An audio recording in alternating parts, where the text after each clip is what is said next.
but they don't know how to get results in prayer. በጣም ብዙ ሰዎች እንዴት መጸለይ እንዳለባቸው ያውቃሉ። ነገር ግን በጸሎታቸው እንዴት ውጤት ማግኘት እንደሚችሉ አያውቁ። ይህ ደግሞ እንዴት መጸለይ እንዳለብን እንደ አለማወቅ ይቆጠራል። ምክንያቱም ያ ጸሎት ምንም አይነት ፍሬ እያፈራ ስላልሆነ። በሚስቴ ራስ ላይ የአስቸጋሪ ፈተና በነበረበት ወቅት ለልጄ እንዲህ አልኩት፣ ዳዊት ወደዚህ ና፣ እኔ ስጸልይ እግዚአብሔር እንደሚሰማኝ ያውቃለሁ።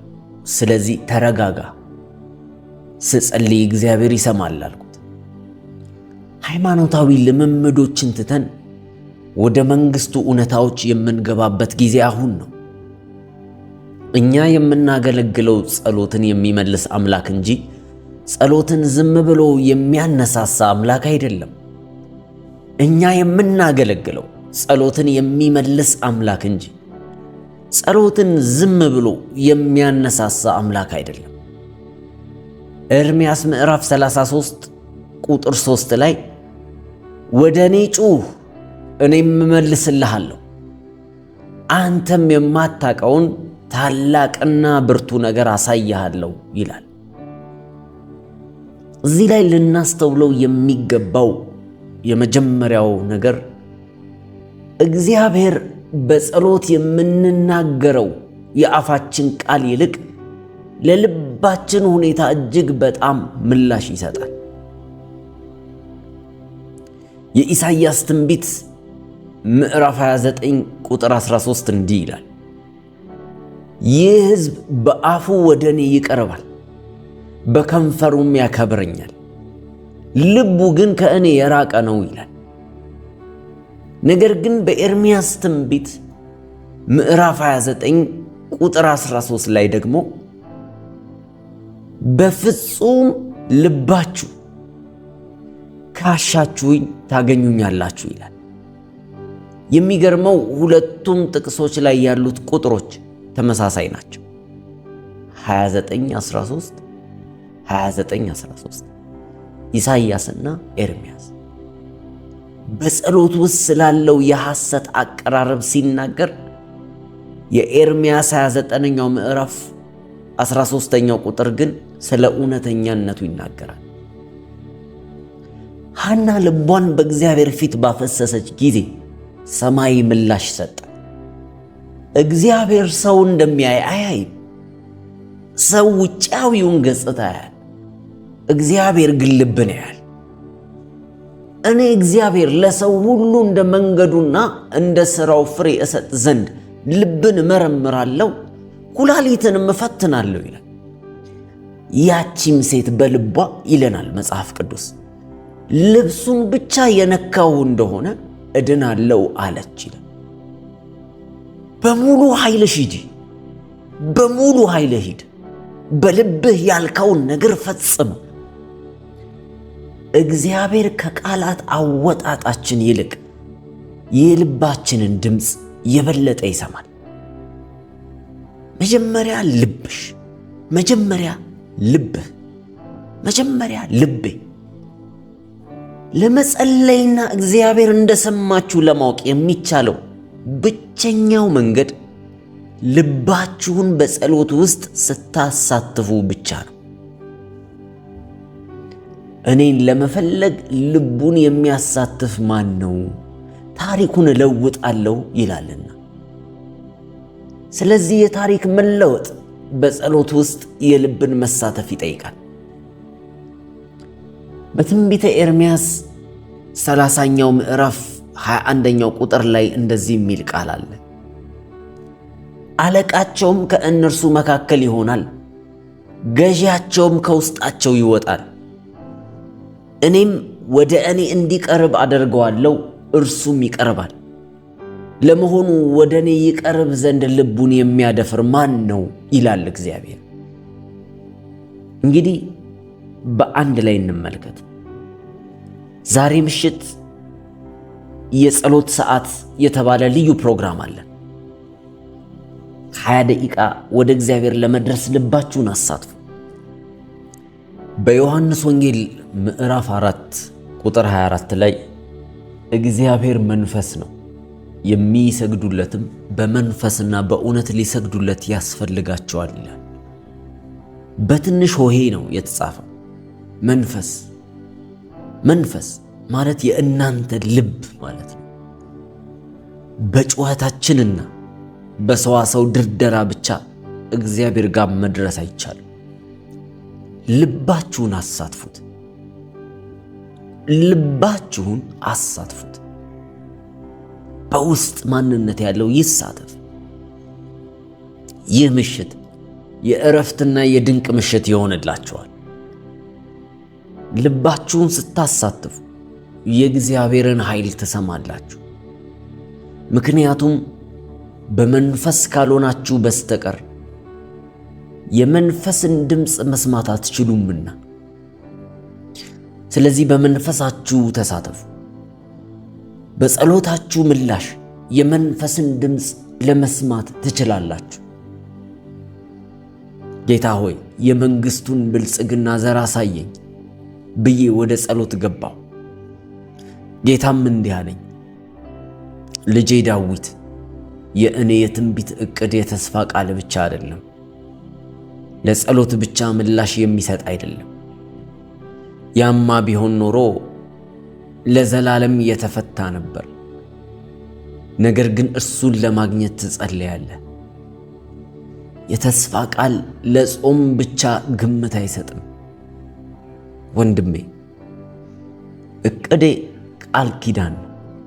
የአንተ ድርሻ እስካልተወጣ ድረስ እኔ አልገደድም።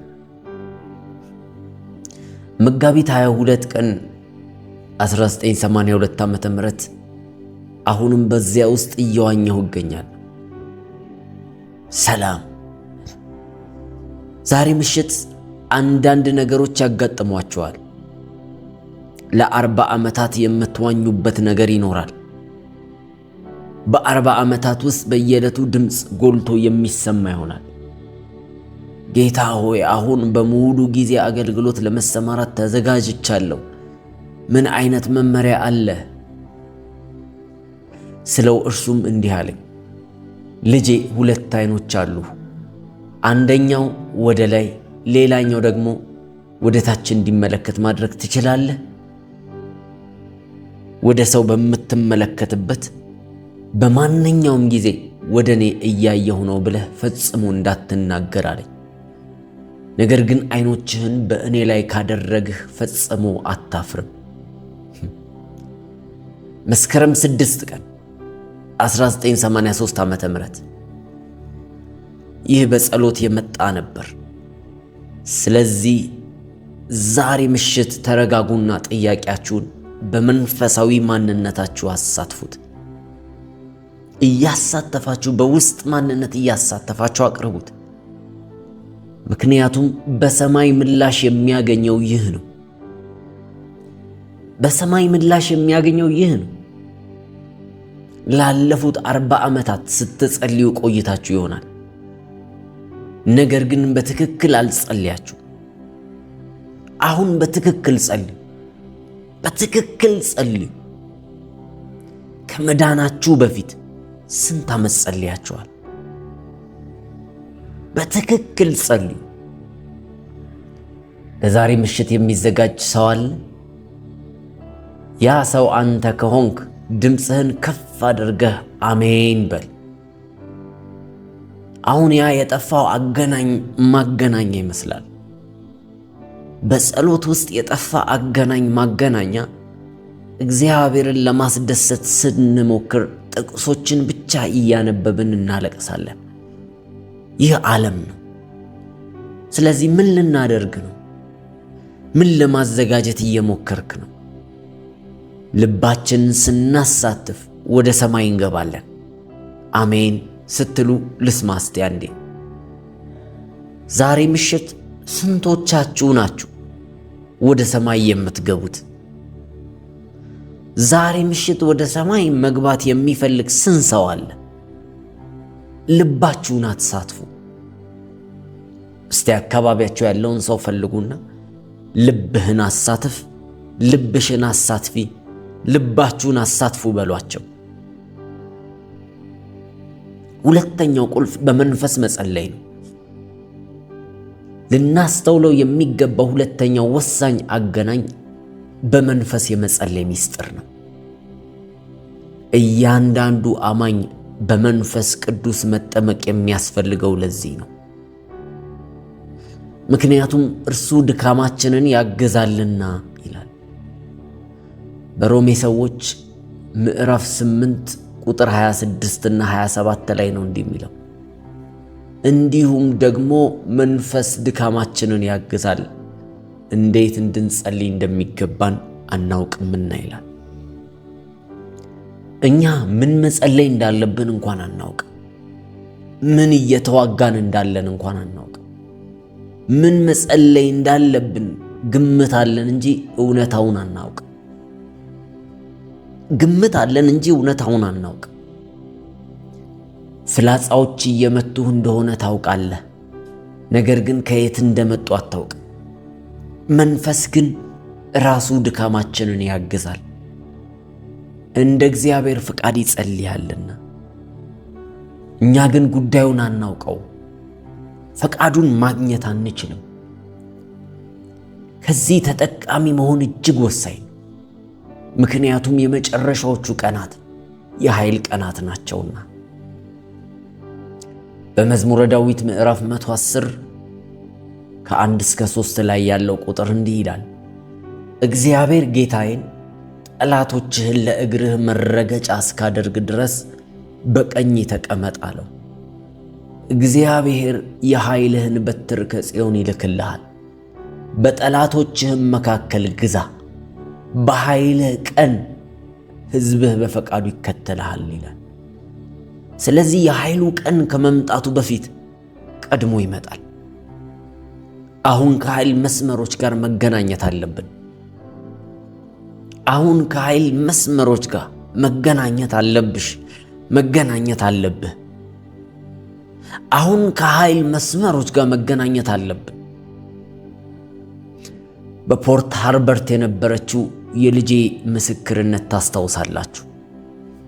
እሷ በልሳን ስትጸልይ እነዛ የአምልኮ ሥርዓት ነፍሰ ገዳዮች በድንጋጤ ወደቁ።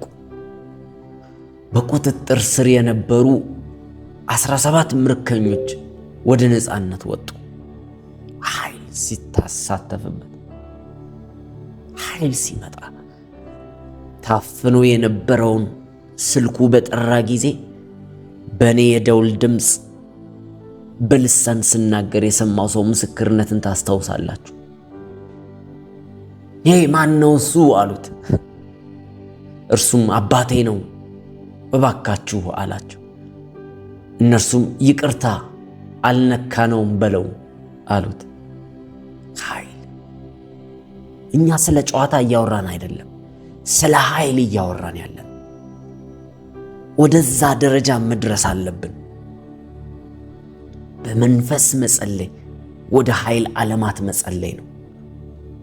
ስትጸልዩ ፍጹም በትክክለኛው መስመር ላይ ትሆናላችሁ። ፍጹም በትክክለኛው መስመር ላይ ያደርጋችሁ። ምክንያቱም የእግዚአብሔርን ነገር የሚያውቅ ማንም የለምና፣ እርሱ ግን ሁሉንም ያውቃል። በመንፈስ ቅዱስ ለመጸለይ ስትቃኙ በትክክለኛው ሞገድ ላይ እየተገኛችሁ ነው። ምንም አይነት ሰይጣን ምላሹን ሊያቆመው አይችልም። ምክንያቱም የእኛን የመገናኛ መስመር ማግኘት አይችሉምና። እሱ ምስጢራዊ ነው። መገናኘት አይችሉም፣ መግቢያ የላቸው። ስለዚህ ከበስተጀርባ ትሄዳላችሁ። ምንም አይነት እድል አትሰጧቸው። ይህንን እየሰማ ያለ የተባረከ ሰው ካለ አሜን ይበለኝ። ጳውሎስ በመንፈስ እጸልያለሁ፣ በአይምሮም እጸልያለሁ፣ ከሁላችሁ ይልቅ በልሳን እጸልያለሁ አለ። ስለዚህ በመንፈስ መጸለይ የመንግስቱ ውስጥ ታላላቅ ሰዎችን ለመፍጠር ትልቅ ምክንያት ነው። በመንፈስ መጸለይ። እናንተ ግን ወዳጆች ሆይ ከሁሉ ይልቅ በቅድስት እምነታችሁ ራሳችሁን ለማነጽ እየተጋችሁ በመንፈስ ቅዱስ እየጸለያችሁ ይለናል ሌላ ክፍል ላይ ይሁዳ። ስለዚህ ስትጸልዩ ብርሃን መውጣት ይጀምራል። ብርሃን ይበራል። እምነትም ከፍ ማለት ይጀምራል። ብርሃን መፈንጠቅ ይጀምራል። ስለ አንድ ጉዳይ ምን ብላችሁ መጸለይ እንዳለባችሁ በማታውቁበት ጊዜ ወደዚህ መስመር ቀይሩት።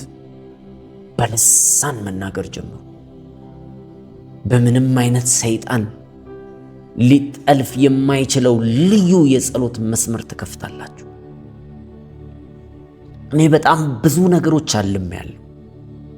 በመንፈስ ጸልይም ፈጣን ምላሽ ያገኛሉ። እንደ እሳት ምላሽ ይሰጣሉ። ኢየሱስ ሆይ እናመሰግንሃለን። ያ ነገር እስካሁን ድረስ ተንጠልጥሎ ቆይቷል። በትኑት። ሰንሰለቶቹ አስረው የያዙ ይመስልሃል? በትኗቸው። ሰንሰለቱ ከየት እንደመጣና ማን እንዳሰረው አታውቁ ይሆናል። ነገር ግን ልትሰብሯቸው ትችላላችሁ። በኃይል በልሳን መጸለይ ስትጀምሩ ሰንሰለቶቹ አውቀው መበጠስ ይጀምራሉ። መሰበር ይጀምራል። That thing I've been hanging on all this time, scatter it. The chains seem to have held you bound. Scatter them. You don't know where the chain is coming from and who tied them. You can break them.